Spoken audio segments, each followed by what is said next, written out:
Imagine thinking you're saving your marriage, only to realize you're losing yourself in the process. That's exactly what happened when my wife suggested opening up our relationship. At first I agreed, reluctantly, thinking it might reignite the spark we'd lost. But as her late nights turned into secrets and lies, I discovered the painful truth. She wasn't interested in saving us. What started as an attempt to heal quickly spiraled into betrayal, heartbreak, and the ultimate revenge. Stay with me as I share the twists and turns of how I turned the tables, found my strength, and reclaimed my life. This story isn't just about infidelity. It's about self-discovery, courage, and knowing when to walk away.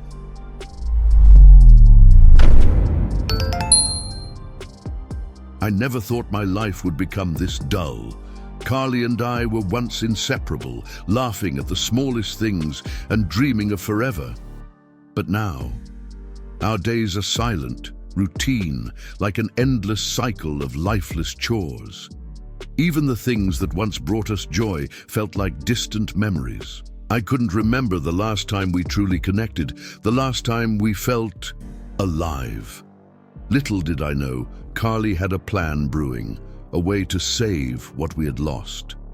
It all started one night after dinner, her fork clinking softly against the plate as she hesitated to speak. "Maybe we need something new," she said, her words carefully measured. I nodded, unsure of what she meant. Then, with a spark in her eyes, she suggested it. An open relationship. My heart sank. Could this really be the answer to reigniting our flame? I didn't know how to respond. Her words hung in the air, heavy with possibility. Carly, my partner, my wife, was suggesting we step into uncharted waters, all in the name of saving our marriage. I couldn't help but wonder, was this about us or something more? The tension in the room was palpable, and deep down, I knew life as I knew it was about to change forever. I can't say I jumped at the idea. In fact, I hesitated, more than hesitated. The thought of sharing Carly with someone else made my stomach churn. But she was so insistent, so convinced this was the answer to our stagnant marriage. "Just think about it," she said softly, her hand resting on mine. The way she looked at me, so hopeful, left me feeling like I had no choice. Against every instinct, I agreed. Little did I know that one decision would set off a chain of events I couldn't control. At first, it felt surreal. Carly seemed energized, happier even. She started smiling more, talking about new possibilities with an enthusiasm I hadn't seen in years. Meanwhile, I struggled to wrap my head around what this meant for us. I wasn't sure if this was about exploring together or if Carly had already made up her mind about what she wanted. But I stayed quiet, telling myself I'd take it one day, at a time. Then things began to shift, subtle at first. She'd linger on her phone longer than usual or seem distracted during conversations. It was like she was already moving forward, leaving me to figure out how to catch up. I tried to convince myself I was overthinking it, that this could somehow be good for us. But deep down, a small voice was already whispering, "You're losing her." The first time she told me she'd be out with friends, I wanted to believe her. It sounded innocent enough, a harmless night out. But when Carly came home late, hair slightly disheveled and a faint scent that wasn't hers clinging to her clothes, my chest tightened. She didn't bother making excuses and I didn't ask questions. Instead, I sat there trying to convince myself that this was what I'd agreed to, even though it felt like a dagger to my chest. Her outings became more frequent after that. Every few nights, she'd leave with a breezy, "Don't wait up," and return in the early hours, radiating. A confidence I hadn't seen in years.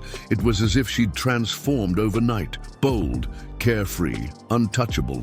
Each time, I wrestled with whether to say something, but the words always caught in my throat. If this was supposed to fix us, why did it feel like it was tearing me apart? What hurt the most wasn't her absence, but the way she carried herself. When she was home, it was as if she'd stepped into a world where I didn't exist, a place I couldn't reach. And yet I stayed silent, watching as the woman I loved drifted further away. I didn't know it then, but her actions were only the beginning of a storm I couldn't stop. It didn't take long for Carly to start acting different. At first it was small things. An extra swipe of lipstick before she left the house. A new perfume I'd never smelled before. Then it escalated. She began wearing outfits that turned heads, ones she hadn't touched in years. I wasn't blind. I noticed how she checked herself in the mirror before disappearing for the night. Her phone, once casually left on the counter, was now glued to her hand, buzzing with messages she didn't bother to hide. She started encouraging me, almost pushing me, to get out there too. "You should meet someone," she said one evening, her tone oddly cheerful. It was as if she wanted to ease her guilt or maybe shift the focus away from her. But I couldn't do it. How could I, when every fiber of my being was still tied to her? I watched as she laughed at her screen, oblivious to the cracks spreading through our foundation. Each passing day felt like I was losing her, piece by piece. I couldn't ignore the shift in her demeanor, the growing confidence that bordered on arrogance. She was thriving in this new reality while I was drowning in it. I told myself I needed to hold on to see where this would lead. But deep down, I feared the answer was nowhere good. I don't know what I was expecting that night, but it wasn't confirmation of my worst fears. Carly had said she was meeting friends after work. Another one of her casual excuses. But something didn't sit right. Her tone was too rehearsed, her explanation too vague. So for the first time, I decided to follow her. I told myself I wasn't being paranoid. I just needed the truth, whatever it was. I stayed far enough behind so she wouldn't notice, my heart pounding with every turn she made. Eventually, she pulled up to a house I recognized, Derek's. He was a colleague she'd mentioned a handful of times, always in passing. Watching her walk up to his door and slip inside without hesitation made my stomach churn. I sat in my car, gripping the wheel so tightly my knuckles turned white. My mind raced with questions I wasn't ready to answer. I stayed there for what felt like hours, hoping, praying that I was wrong. But when she finally emerged, her flushed face and carefree smile told me everything I needed to know. My suspicions weren't just in my head, they were standing in front of me, undeniable. I didn't confront her that night. Instead, I drove, home in silence, my thoughts spiraling as I planned my next move. I didn't say anything to Carly that night, even though every nerve in my body screamed for confrontation. Instead, I waited, biding my time, hoping I could think clearly before acting. The next morning, Carly was her usual self, sipping coffee and scrolling through her phone as if nothing had happened. Her calmness made my blood boil, but I forced myself to stay composed. I wasn't going to let her see how much this was eating me up inside. "Busy night?" I asked casually, my eyes scanning her face for any sign of guilt. She barely looked up, shrugging as if my question didn't matter. Her indifference stung more than I'd expected. That's when I realized Carly wasn't hiding anything, because in her mind, there was nothing to hide. It wasn't just betrayal. It was her complete disregard for what we once had. I decided to keep my cards close to my chest. If she wanted to play this game, I'd learn the rules and play along. But I wouldn't let her walk all over me. As I sat there, pretending everything was fine, a new determination grew inside me. I wouldn't let her dictate how this story ended. If she thought I'd stay silent forever, she was about to learn how wrong she was. I met Megan by accident, or at least that's what I told myself at the time. She was Derek's fiancée, and like me, she was unaware of what was happening behind closed doors. I found her social media profile after some digging and reached out, unsure of how she'd react. To my surprise, Megan was receptive, even grateful. "We need to talk," I told her, and we agreed to meet in person. Sitting across from her at the cafe, I saw the same heartbreak mirrored in her eyes. She was kind, composed, but beneath her calm demeanor, I could sense the storm brewing. I showed her the evidence I'd gathered, Carly at Derek's house, the late-night messages, and watched as her expression shifted from shock to anger. "I had no idea," she whispered, her voice trembling. It was clear she felt as blindsided as I did. As we talked, an idea began to form. Megan wasn't just a victim. She was determined to take control of the situation. "We should do something about this," she said, and for the first time in weeks, I felt a glimmer of hope. Together, we planned our next move, not out of spite, but out of a shared desire for justice, or at least some closure. I didn't know what would come next, but with Megan by my side, I felt stronger than ever. It was Megan's idea to meet at the bar near Derek's house. "They won't be able to ignore us," she said with a determined edge in her voice. I wasn't entirely sure what I was walking into, but I trusted her instincts.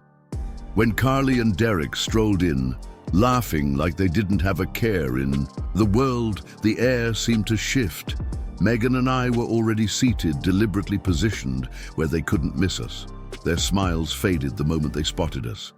Carly's eyes darted between Megan and me, a flicker of panic crossing her face. Derek froze, his hand still on the door, as if debating whether to turn around and leave. Megan leaned back in her chair, her expression calm, but her presence commanding. "Perfect timing," she said under her breath, the corner of her mouth twitching into a smirk. I didn't say much. I didn't need to. Our presence was enough to unravel the illusion they'd created. The tension in the room was palpable, and I could feel Carly's unease as she whispered something to Derek. For the first time, she looked unsure, off balance. That moment wasn't about revenge. It was about taking back control. I knew this was just the beginning of the fallout, but for now, I was content to let Carly and Derek stew in their discomfort. The days following the bar incident were like walking through a storm. Carly couldn't avoid me anymore. And when she finally decided to talk, it wasn't the heartfelt apology I'd once hoped for. Instead, she was defensive, trying to spin the situation as if I'd somehow pushed her to this point. "You knew what this was," she said, her voice rising with frustration. "It wasn't an explanation, it was an excuse, and a weak one at that." I stayed calm, even as her words cut deeper than I expected. "This isn't about us anymore," I said, my voice steady. For the first time, I felt like I was in control of the conversation. Carly, on the other hand, seemed desperate, scrambling to regain the upper hand. Her confidence, so unshakable weeks ago, was crumbling before my eyes. It was clear she never expected her choices to backfire like this. As she pleaded for another chance, I felt a strange mix of emotions, anger, sadness, but also a sense of clarity. Carly wasn't the same person I'd fallen in love with, and I wasn't the same man who'd let her actions break me. I didn't need to shout or argue. My silence said everything. She could feel the distance growing between us, and for the first time, I think she realized I was ready to walk away. The morning I handed Carly the divorce papers, she looked at me like I'd just shattered her world.